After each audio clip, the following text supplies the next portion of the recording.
What do you say? Tommy Paradise here. Another edition of our conversation series, interviews that we've been lucky enough to have here on the pod. These guys are a fun interview that me and DJ did, and these guys are going to be at Blitzkrieg Pro on February 25th in Westfield, Massachusetts.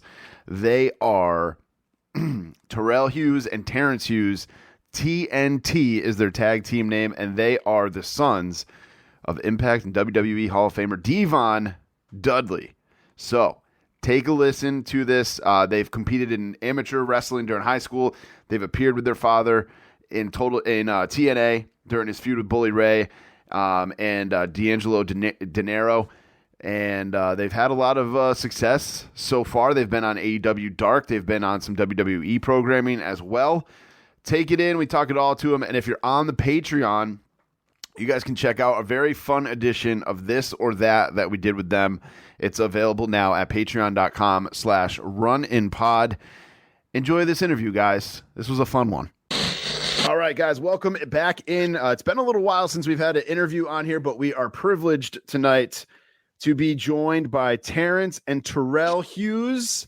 They are also the sons, the twins of D-Von Hughes, or D-Von Dudley. What's up, guys? How we doing? Hey, what's up? What's going on? Thank you guys for having us on. Thank you for having us. Oh, yeah. No problem. Thank you guys for joining us. So I'm sure you guys get this question a million times, but we got to know, what was it like growing up with D-Von as a father? What was that household like when you guys were kids?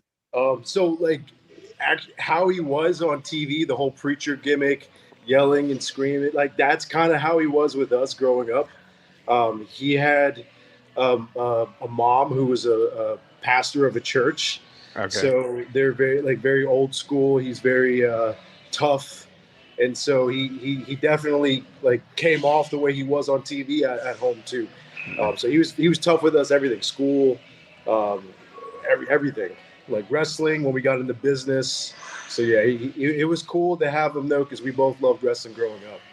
Sure. Was that the plan from the get-go? Is you guys wanted to be wrestlers? Yeah. Well, we always grew up loving it, but we couldn't really do professional wrestling when we were like grade school, because you can't really do it till you're 18. So sure. Right. We were very physical though. So because we were so physical, football was like the next closest thing. So we played football, and then we played football like our whole life. So realistically, we were wanting to go into like college football, NFL. But once we got to like 16, we started taking bumps. So then once we started taking bumps, it was like football or wrestling, and then we chose wrestling. Yeah, it was actually the TNA that we in 2011. Yep. I was playing football, and then Vince Russo, who was the writer at the time for TNA, he asked my dad, "I know your sons want to wrestle," because we had expressed interest. We would go to the shows all the time and say we wanted to wrestle. And my dad, he didn't really approve of it. He didn't think we should do it. And then he was like, you know what? Like, this is a test. If Vince Russo has an idea, I'm not going to shoot it down. Sure. So he said, we'll put them in there. We'll throw them out there. And if they do good, then we'll see what happens. And we went out there. We ended up being on the storyline for about a year with TNA. We did a segment with Bubba, and then it was just a one segment thing. Yep. And then it turned into this whole storyline. So then my dad had a talk with us. And he's like, you guys, knocked it out of the park. It was really good. They wanted to bring you guys back. So he said, you guys seem pretty serious with this. And I didn't approve of it before, but now that I've seen you guys are actually serious and taking it serious, I'll take you guys at the school, because they had just opened up the school a few years prior to that. He was like, I'll start training you guys. So that's how it's been. Very cool. Very cool. What was it like working with the guys in TNA specifically? I know you guys worked with Elijah Burke. What were those guys like as you guys you guys are these young kids. You guys are, D-Von's kids. How did they make you guys pay? I know you guys were super young back then, but did they make you guys did they put you through the ringer as far as, paying your dues and things like that? Yeah. Everybody that we worked with, everybody that was on the roster, we've known since we were little kids. Kurt Angle, Christian, true, yeah. Bubba, all Terry Taylor, all the producers, referees. So everybody already kind of knew us. And I think the only thing that they were scared of was liability, because we were under 18. Sure. So they didn't want to put us. So they were very iffy, because we had no training really at that point.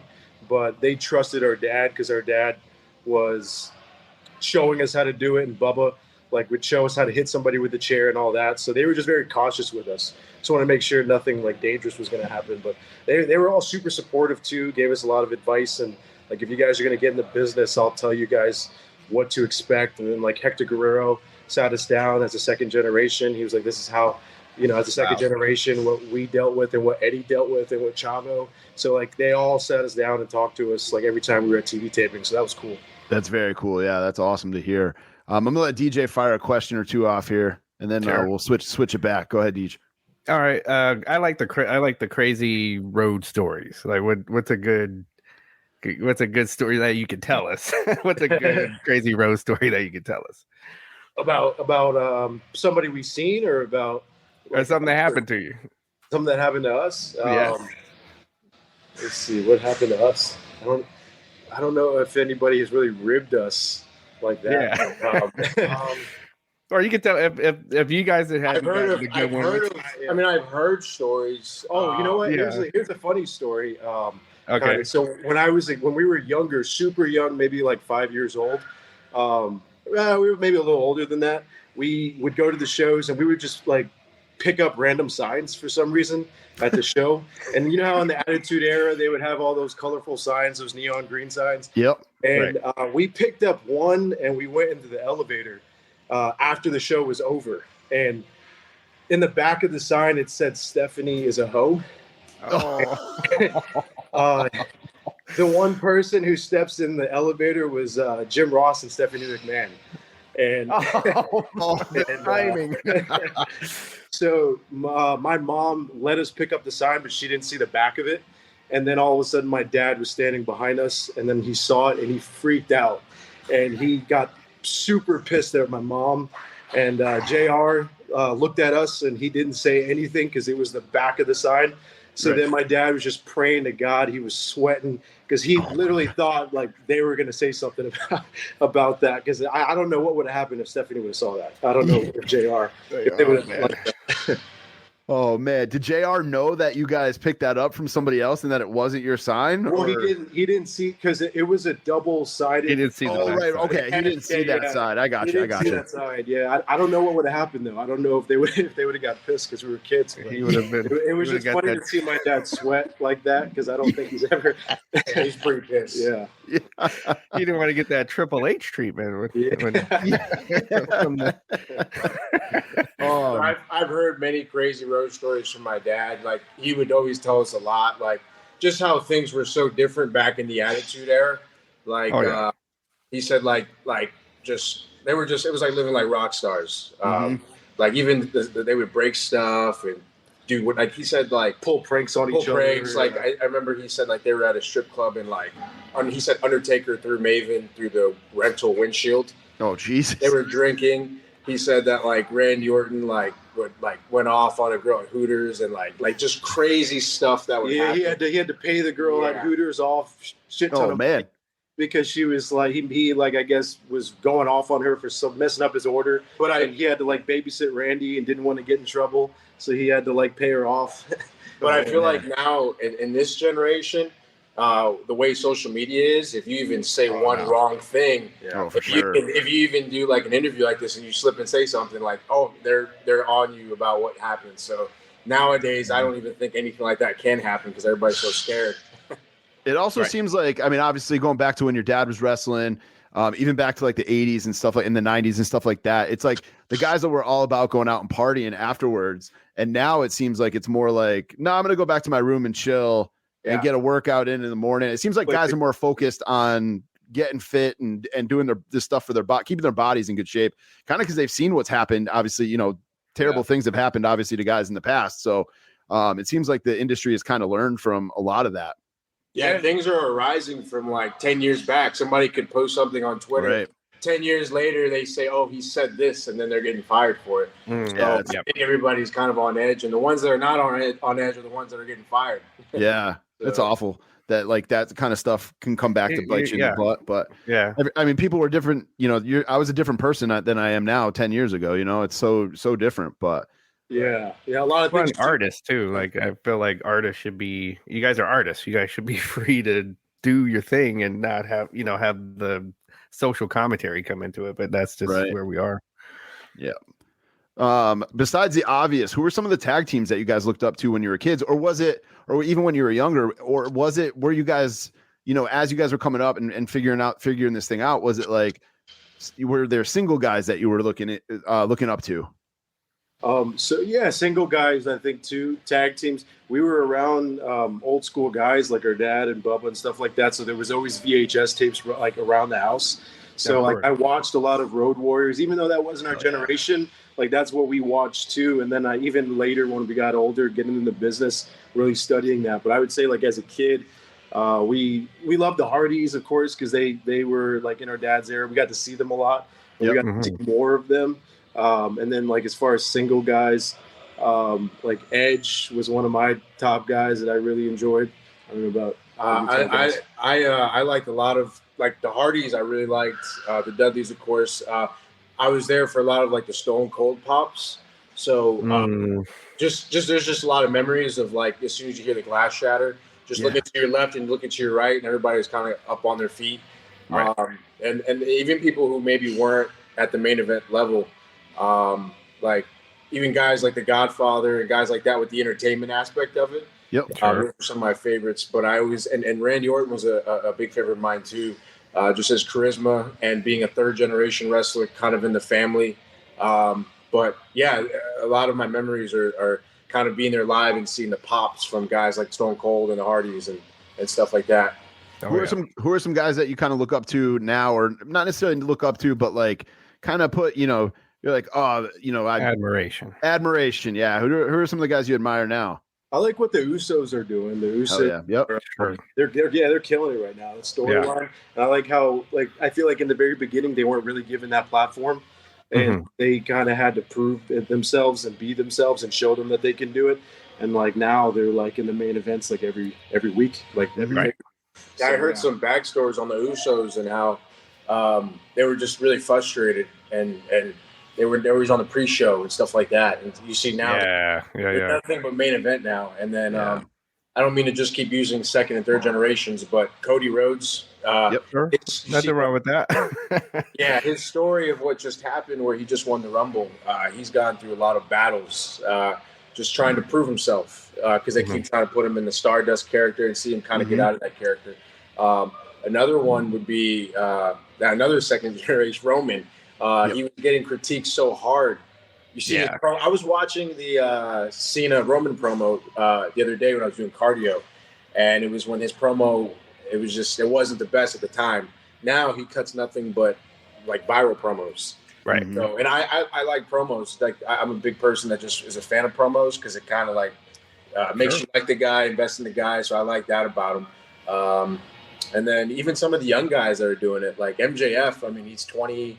I think he's 25, 26. Yep. But just the level of where he's at for the age he's at, it's pretty admirable just because And then even guys like Austin Theory, I think he's 24, 25. Yeah. Yep. It's just crazy some of the guys that are young, that are getting it so quick. And then some of the guys that had it tough, that over the years they just progress, stuck with it. It's always more than one way, right? I just used Cody as an example on our main pod this week, saying like after he won the Rumble, obviously, like think about far back, not even like even going before Stardust, where he's wearing the bag over his head and he's got that funky mustache to where he is right now. Like it's crazy to think that he's progressed that much and kind of gotten out from underneath that, that persona of this scrawny little guy that can't really do anything other than the IC title. Right. Now he's going for heavyweight. Yeah. I think the indies really helped him going out on the indies.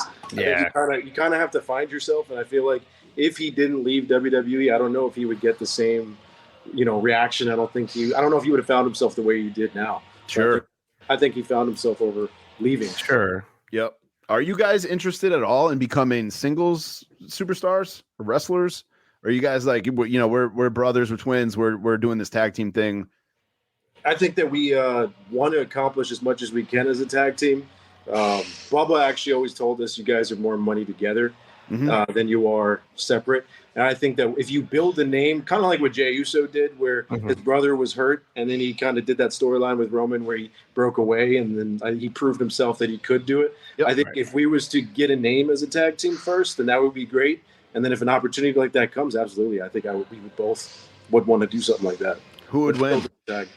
Who would win between the two of you? Who would? What do you think looks like would win? Oh man! All right, you put me on the spot. I put you on the spot. Time limit draw. I think Double count out. I was born first. I was always an inch taller. I was always a few pounds heavier. I've always beaten him by that much, so I don't know. I feel like I might beat him just by that much again. Careful, man. He's standing behind you. You know, you might not see that. He's like, oh, really? And then as you can see from our walls behind us, we're all big collectors here on our show. Figures, wrestling memorabilia, stuff like that.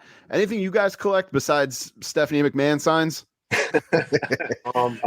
I used to collect action figures when I was younger because my dad would have them. He would get them for free. Oh, yeah. So he'd bring boxes, but I think over the years I got lost and torn up by the dogs. But now I actually, believe it or not, I collect shot glasses. So does he.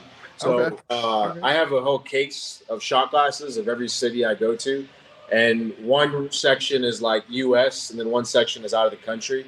And I just keep trying to build it up. So that's right now what I'm collecting. Cool. I have a buddy who does that. Every time we go somewhere, he's grabbing shot glasses. It's cool. Glasses, yeah. You guys video game guys, anything like that, or is it just gym, wrestle, work? We used to do play a lot of video games. I haven't as much. We actually have a show coming up in Vegas where it's at the video game convention, or it's like a 3-day event. So I'm pretty excited about that. But I used to play NBA 2K, Madden, Grand Theft Auto. I'm not like really a good Call of Duty shooter kind of game. I'm not. That's not my. But when it comes to like sports and stuff like that, I'll play that all day. Yeah, I'm the same way, man. I'm all about the sports games. DJ, you got any other questions? I got a few more here before we kind of wrap up, but I do. Sure. What do you got here? So what do you guys think? What's the next like substantial move you guys are going to make? Like what's next for you guys? Well, so right now, I think we're trying to conquer pretty much everywhere we can. We've had a few WWE tryouts already, and we've had AEW Dark, and we're still going back to AEW Dark, and we're still in contact with the coaches. Like we email each other pretty periodically. So I think wherever the best opportunity arises would be where we would want to go. But for right now, we're just kind of doing the indie thing to prove our name first. Because we're still young, I feel like we still got time, but at the same time, we're still sending them tapes. We're still in contact. They're critiquing us. They're telling us what we should do, what we shouldn't do, and when the next. They're going to let us know when the next time we'll come back in. Yeah, I would like to get on the WrestleMania tryouts this year. Actually, we were talking about that. I've been sending some tape over to WWE, and I'm getting responses, getting feedback, and. I think they have a tryout after WrestleMania, so I think my goal will probably be on that. I know for AEW Dark, we've been getting some emails for it, but we've been having some book dates from indies. Yep. But we've been talking to Tony Khan every time we do the show, and you get good feedback. But I think this year would be a good year to take that next step. Sure. And really, really actually let's get somewhere, in terms of like full time. With the company. But right now we're booked. I think we're booked like every weekend. Like next weekend we're in Michigan. The weekend after that I think we're in Vegas and then Connecticut. But something at the end of this year. I think. Man, you guys got to come here after Vegas. Yeah. Damn.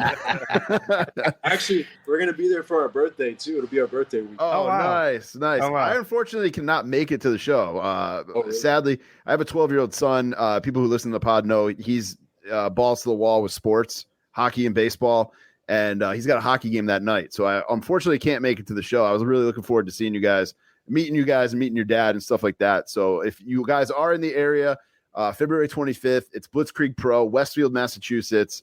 You can get your tickets at blitzkriegpro.net. Do you guys have any dream opponents? I'm sure you do. I'm sure you guys mentioned the Hardys and some of those guys. Is there anybody on that list, bucket list, as far as whether it's singles or tag teams going up against? At one point it was FTR, but we wrestled them in AEW. guys we haven't wrestled, probably the Usos. I was about to say it's got to be the Oos. The Usos, yeah. I feel like that's a perfect match. Twins, second generation. I agree. Yeah. I mean, Yep, I agree. Good even odds. They're a little bit older, but like we would still be. They're still in their prime. Yeah. Street Profits are good. Yep. Street Profits are good. Yep. The Briscoes would have been awesome. Unfortunately, what happened happened, but that would have been Yeah. Trying to think of any tag team that's really doing anything now. Yeah. Have you guys had any interactions with the Briscoes in your travels, or? Yeah, we saw them at AEW Dark in Georgia. We had a dark match over there, and we met them for the first time. They came to the wrestling school that our dad owns. Yep. But when they came, we weren't there, so we finally met them last year. What was your interaction with them like? Really cool guys, both of them. We were at the time we had a match, and I don't think they were working, but they were just kind of hanging out. So we didn't really get a chance to talk to them because they were kind of everywhere. But we got the chance to meet them. But they were both, you could tell they were very genuine guys. Nice. Sure. Nice. Yeah. You haven't heard many, negative stories come out since all that unfortunately happened. But you guys have some favorite guys that you've worked with along the way? Favorite guys? I liked working with, they're not tagging anymore, I don't think. Kaz? I call them LAX. Santana and Ortiz. Yeah. Those guys were fun to work with, and it was really interesting too because right before the match went up, they were like getting ready as if it was like a real like as if they were going to war. Oh wow! Like, they were in their zone, and people were coming up to them, like maybe ask them a question like, "Here, are you using that?" And they were just like focused, and they were like ready to fight. And then when we got out there, it was like I like intense matches like that. So when I saw them like getting ready and I saw the way they were, it kind of like, it was admirable. I was like, that was a fun match because it was like we really went to war. But it was a short match, but it was a good match. Mm-hmm. So if they ever tag again, it would be interesting to tag with them again. They were fun. I'll say the guns were good to work with because I think we had their first match as a tag team, because Austin started first. Colton didn't. He started training, but they weren't tagging, so we were their first tag match. And so it was a pretty special moment to be able to have their first tag match and then second generation versus second generation. It was also the anniversary, I think like 14 years prior, the New Age Outlaws had beaten the Dudleys exactly to that day. Oh, wow. Wow. Yeah, so we like really wanted to have a fun match and do something special. So that was a pretty cool moment. Gang Grill will he's so funny because like he doesn't like to kill yourself. He's very old school. Yeah. So working with him, I learned how to get more reactions without killing yourself. Yeah. So that was really fun working with him. Just because after the match was over, I didn't really feel any bruises or sores. It felt like practically I did nothing, but we got more reactions from it. So it's wild. He's still going. He's going to be at that Blitzkrieg Pro show on the 25th. Yeah, he's actually taking on Jeremy, the promoter. And man, it's crazy. He's 50 something, still going hard, and he's got his school down there in Florida as well. And it's crazy just to think that his character and everything is still going. Still there. Yep. You guys did mention that you guys did some stuff for WWE. You guys did some Retribution stuff. You guys did some underground stuff. Basically during the whole coronavirus stuff. What was that like versus what it's like now? I mean, obviously WWE compared to the indies, obviously huge difference. But as far as trying to prep for something in the Thunderdome era, if you will, like what was that like compared to going out there and doing something for AEW Dark or, doing something at an indie show, even if they're, 150 people, it's still better than no one being there. You know what I mean? Yeah. I feel like it's definitely awkward because there's behind the camera, you have important people watching you and there's not a crowd. You would think that if there's like 15,000 people, you'd be more nervous, but I think it's the complete opposite. Sure. I think COVID era for AEW Dark and for the Thunderdome, like being there with just the guys that were in the locker room or producers watching, I think that's more nerve-wracking because it's 100%. More important people watching. Yeah. Like AEW Dark, it was hard too, because when we would wrestle, you're waiting for that fan reaction. You're waiting for that crowd to do something, and they're not there. So you have to, all you hear is the bumps from the mat every time. So, yeah. So in the Thunderdome era, it was easy too, just because the stuff that we did, if we were in Retribution, we were in a mask. And if we were on Underground, there was a bazillion people there. they just kept bringing in a bunch of people for the thing. So it was just like everybody just kind of like a party, just hanging out, waiting to do, kind of in the background. So they notice every little thing too. One of the guys in Retribution dropped his phone, and I don't know why he brought his phone, but he dropped his phone. And the producers and Vince and them were yelling at him. Yeah. And it's just, if there was a crowd and there was a lot of people, I feel like you would have missed it. But like they notice every little thing. Yeah, it's I used to DJ weddings and events and stuff like that, not to compare it with what you guys do, but you're in front of a crowd, and I always said, like, I get more nervous if there's 15 people there or 20 people there versus a wedding with 500 people or 400 people, because I feel like those little things, people, you can point out the person that noticed. You know what I mean? You can point out the person, you can see it in their face when you fuck up that, you know, that person noticed, and you're like, oh shit. But if there's, you know, I did an event for UMass, and there was like literally like 5,000 people there, and you can't tell anything. So that was huge. You know, having, like you said, 15,000 people there, whatever, versus 5 is a huge difference. What were some of the differences between working with WWE and working with AEW? I think with AEW, they were probably more like Tony's a little bit different, where he will, like, he would come up to us and actually give feedback to matches and stuff like that. And then the agents will usually come and watch. For WWE, I feel like Vince doesn't come up to you, and you know what I mean? So it's a little different. I feel like also AEW, they do trust you with a little bit more. Like, even people look at the dark matches and say, well, I don't get no offense, but they get a whole lot more, I feel like, than they would in WWE. But I think they have their reasons in WWE, because WWE, you get more signed off of tryouts. AEW doesn't have tryouts, so your way to do it is more by going on dark. So that's why they let you do a little bit more. Okay. So I think it's just a different experience because of how they're set up to sign you. Sure. That's all I had for questions. DJ, you got anything else? Now, you guys, as we went through this, you answered it all. I guess, you know, only other questions is like, how did the tables do at your house when you were growing up? Like, you know, bad report card. Did you go get a table, you know, for this deep in spelling, you know? No shortage of tables, that's for sure. Yeah. It didn't last very long. Yeah, and I know that, like, my grandfather was a pastor, so I know exactly what you're talking about with, you know, what happens at the house when somebody is devout like that.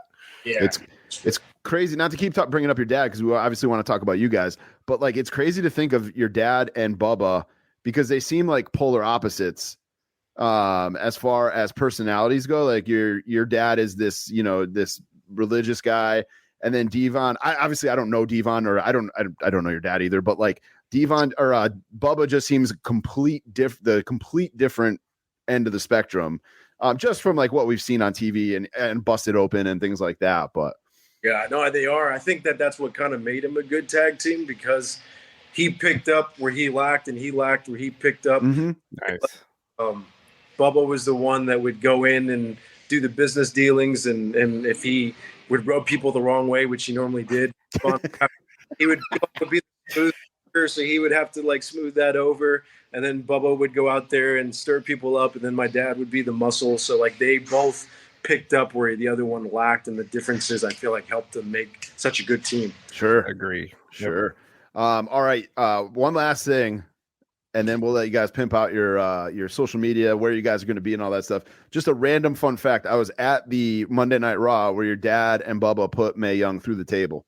Oh, I was at that Monday Night Raw. So, let everybody know where you guys are going to be. You know, put out your Instagram handles or your Twitter handles, all that stuff. Feel free to promote whatever you got going on. Yeah, my Instagram is Terrell. It's _TERR3LL. Mine is TERRENZ_. And then we are on Twitter at TNT Dudley. All right. And you guys will be here in the New England area. It's February 25th, Westfield, Massachusetts, Blitzkrieg Pro. Gangrel also going to be there. Their dad, D-Von Dudley, will be there. Whole bunch of others. Allie Catch will be there from GCW. You guys can get tickets over at blitzkriegpro.net. Anything else you guys want to pimp out or promote? That's it for right now. That's what we got going on coming up. So, all right. Make sure you guys follow them. Thank you guys, TNT. Thank you guys, Terrence and Terrell. so much for coming on. We appreciate it, guys. Thank you guys. There you go, guys. That was a fun one. It was awesome to hear about them growing up with D-Von as a dad and their stories with Bubba Ray and things like that. So very cool. Thanks again to the Hughes brothers, Terrence and Terrell, TNT. You can check them out live and in person if you're in the New England area, Westfield, Massachusetts. Blitzkrieg Pro is the spot to check them out. You can get your tickets now, blitzkriegpro.net. It is February 25th. Gangrel will be there. Allie Catch from GCW, the Hughes brothers, TNT, and they're going to be there with their father, D-Von, as well. It's all going down at East Mountain Country Club, Westfield, Massachusetts, Saturday, February 12th. Again, blitzkriegpro.net to get your tickets. And you heard them. They talked about where they're going to be. If you're not in the New England area and you're going to be out in Michigan or Vegas, definitely go check them out at whatever show they are going to be at. And again, if you are not on Patreon, get to it. Head over to patreon.com/runinpod. Tiers start at $1 a month. $5 a month tier available as well as a $10 a month tier. But you'll get access to our This and That questions with TNT, Terrence, and Terrell. It was a lot of fun. We asked them all kinds of good stuff. You can check that out if you are a Patreon member. If you're not, again, get signed up over at patreon.com/runinpod. My name's Tommy Paradise. Thank you guys for listening to this interview, and go check out TNT.